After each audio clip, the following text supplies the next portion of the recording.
ಮತಗಳ್ಳತನದ ವಿರುದ್ಧ ರಾಹುಲ್ ಗಾಂಧಿ ರಣಕಹಳೆ ಮೊಳಗಿಸಿದ್ದಾರೆ. ನಿನ್ನೆ ದೆಹಲಿಯಲ್ಲಿ ಪಿಪಿಟಿ ಪ್ರೆಸೆಂಟೇಷನ್ ಕೊಟ್ಟ ಮೇಲೆ ಇವತ್ತು ಬೃಹತ್ ಪ್ರತಿಭಟನೆಗೆ ಮುಂದಾಗಿದ್ದಾರೆ. ಬೆಂಗಳೂರಿನ ಫ್ರೀಡಂ ಪಾರ್ಕ್ನಲ್ಲಿ ಕಾಂಗ್ರೆಸ್ನಿಂದ ಇವತ್ತು ರಾಹುಲ್ ಗಾಂಧಿ ನೇತೃತ್ವದಲ್ಲಿ ಬೃಹತ್ ಪ್ರತಿಭಟನೆ ಆಯೋಜನೆಯಾಗಿದ್ದು ಈಗಾಗಲೇ ರ್ಯಾಲಿಯಲ್ಲಿ ಭಾಗಿಯಾಗುವುದಕ್ಕೆ HAL ಏರ್ಪೋರ್ಟ್ಗೆ ಬಂದಿಳಿದಿದ್ದಾರೆ ರಾಹುಲ್. ದೃಶ್ಯಗಳನ್ನು ನೋಡ್ತಾ ಇದ್ದೀವಿ. ರಾಹುಲ್ ಖರ್ಗೆ ಬಂದಿರೋದನ್ನ ಸ್ವಾಗತಿಸಿದ್ದಾರೆ ಸಿಎಂ ಸಿದ್ದರಾಮಯ್ಯ ಮತ್ತು ಡಿಸಿಎಂ ಡಿಕೆ ಶಿವಕುಮಾರ್. ಕಾಂಗ್ರೆಸ್ ಬೃಹತ್ ಪ್ರತಿಭಟನೆಗೆ ಮುಂದಾಗ್ತಾ ಇದೆ.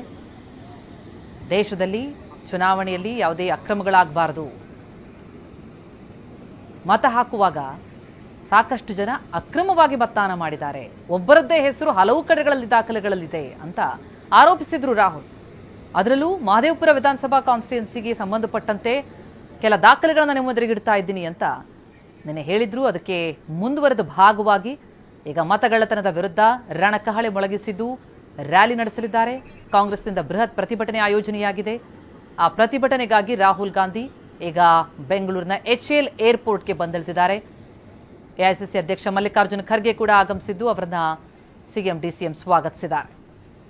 ಬೃಹತ್ ಆದಂತಹ ಹೋರಾಟಕ್ಕೆ ಸಿದ್ಧತೆಗಳಾಗಿದೆ. ರಾಜ್ಯದಲ್ಲಿ ಮತಗಳ್ಳತನ ಆಗಿದೆ ಅಂತ ಹೋರಾಟಕ್ಕೆ ಮುಂದಾಗಿದ್ದಾರೆ ರಾಹುಲ್.